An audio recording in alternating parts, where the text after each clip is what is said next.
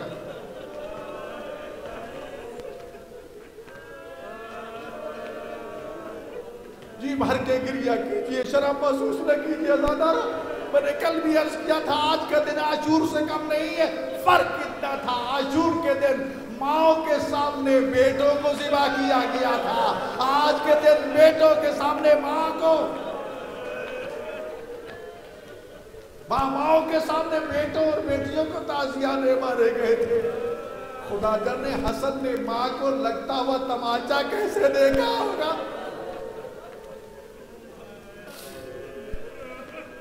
اللہ اکبر. کنفت ملعون کا وہ گرز ایک زخم بنا گیا تھا بطول کے بدن پہ جو آخری وقت تک ٹھیک نہیں ہوا تھا. غسل دے دیا گیا, کفن پہنا دیا گیا. جب جنازہ تیار ہو چکا نا تو علی مولا نے اپنے بیٹے حسن کو بلایا, آؤ ماں کا آخری دیدار کر لو. حسین تو بھی آ جا, ماں کا آخری دیدار کر لے. زینب تو بھی آ جا, ام کلثوم تو بھی آ جا. عداد اور حسن بھی آ گئے, زینب بھی آ گئی, ام کلثوم بھی آ گئی. ماں کی زندگی میں بابا کے سامنے آتے ہوئے شرم محسوس کرنے والی زینب ام کلثوم خدا جانے کس طرح ماں کے لاشے پہ پہنچی. حسین بیٹا تم بھی آ جاؤ.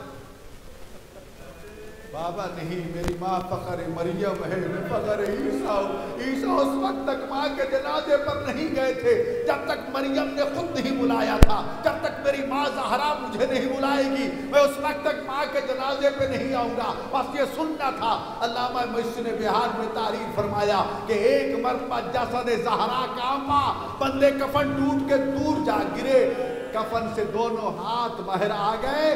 زہرا رو رو کے تو میرا کربلا کا غریب, او میرا 3 دن کا پیاسا بیٹا, او میرا حسین آؤ تجھے ماں بلا رہی ہے, میرے سینے سے لگ جاؤ.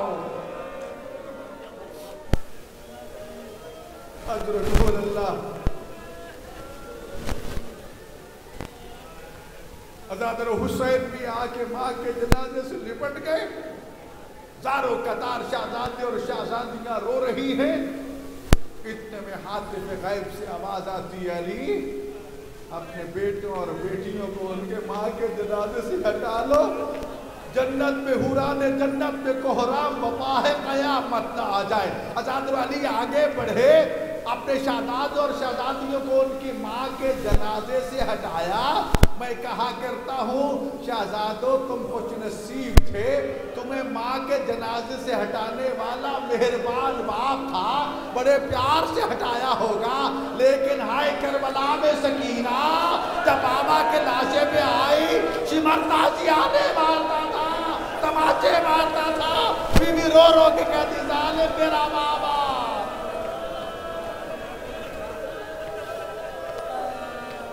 اللہ اکبر, اللہ اکبر.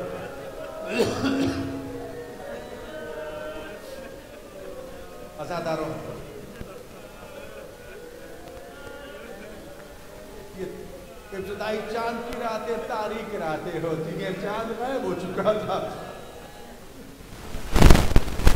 چاند بھی برداشت نہ کر سکا ہو کہ وہ ان کا جنازہ غربت کے عالم میں سامنے.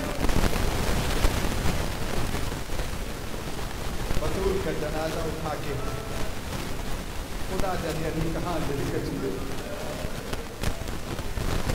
کوئی پتہ نہیں ہے. روایت میں ہے کہ بیوی کو گھر میں دفن کیا گیا, بیوی کو ریاض الجنہ میں دفن کیا گیا, بیوی کو جنت البقیع میں دفن کیا گیا, اور جنت البقیع میں دفن کیا گیا تو کس قبر میں دفن کیا گیا. علی نے 40 قبریں بنائی تھی. کیوں؟ اس لیے خطرہ تھا کہ کہیں آ کر مسلمان قبر ہی نہ کھود دے. جب رات کی تاریکی میں جنازہ اٹھا کے چلے نا, ابھی چند قدم ہی چلے ہوں گے کہ علی کی نگاہ پڑی بطول کے جنازے کے نیچے کوئی بچہ چل رہا ہے. حسن کے جنازے کے نیچے کون ہے؟ بابا میری بہن زینب اپنے ماں کے جنازے کے ساتھ ساتھ جا رہی ہے. حضرت غیور علی کہتی ہے حسن جنازہ یہی رکھ دو, پہلے جا کے اپنی بہن کو گھر چھوڑ کے آؤ. وہ علی کی غیرت اجازت نہیں دیتی کہ میری بیٹی زینب کے سائے پہ کسی نامحرم کی نظر پڑ جائے. حضرت علی سے پوچھے یا علی آج تو رات کی تاریکی میں ماں کے جنازے کے نیچے زینب کو جبتا ہوا برداشت نہیں کر سکے. کل یہی زینب شام و کوفہ کے بازاروں اور درباروں میں کس طرح خطبے دیتی رہی, سر ننگے خطبے. کہاں دفن کیا؟ عجیب مسلمانہ جملہ کہا تھا شہید محسن نے, اے خاک مدینہ تیرے ذروں میں ابھی تک ہم بنت پیغمبر کی دھان ڈھونڈ رہے. آج تک کوئی یہ نہیں بتا سکتا کہ یہ بطول کی قبر ہے. اور زائرین تشریف فرما ہو, خدا کی قسم پوری دنیا میں کوئی ایسی قبر نہیں ملے گی کہ جس کو چاروں طرف سے زنجیروں کے ساتھ جکڑ دیا گیا ہو, جس پر آج یہ مسلح پہرا کھڑا ہو, اس قبر پہ آنے والوں کو تعزیانے مارے جاتے ہو. یہ رسول کی بیٹی فاطمہ مظلومہ ہی ہے کہ جو آج بھی زنجیروں میں جس کی قبر قید ہے اور جس کی قبر پہ کوئی جانے نہیں دیتا, اور جو کل مرثیہ پڑھ رہی تھی.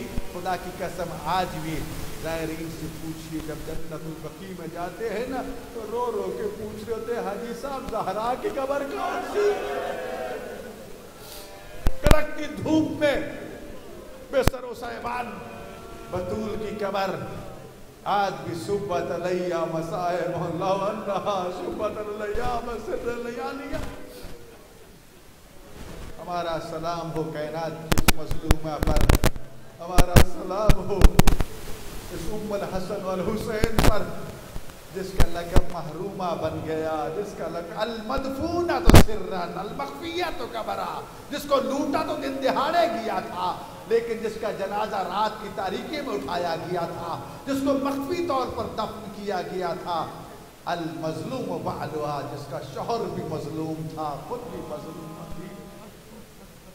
مالک کائنات یا زہرا